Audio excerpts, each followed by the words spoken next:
High বন্ধুরা, সবাই কেমন আছো? আশা করছি সবাই ভালো আছো। তো আজকে চলে এসেছি আমার সবজি বাগানে। দেখতে পাচ্ছ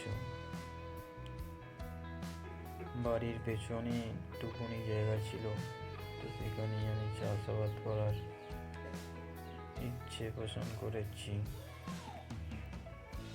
তো এখানে পালং শাক দেখতে পাচ্ছ, পালং শাক লাগিয়েছিলাম। এটা শসা গাছ লাগিয়েছি, এখনো ফল আসেনি। তো এখানে শসা গাছগুলোতে হালকা করে ভাড়া করে দিলাম, নিচে ধনিয়া পাতা দিয়েছি, এখনো বাড়েনি গাছগুলি। শসা গাছটা বেয়ে ভাড়াতে উঠছে।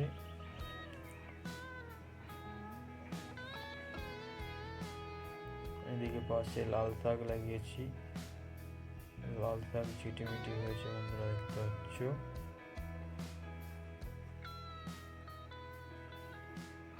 সব গাছই এখন ছোট আছে। তো বন্ধুরা, আজকে ভিডিও এখানেই শেষ করছি। দেখা হবে আবার অন্য ভিডিও।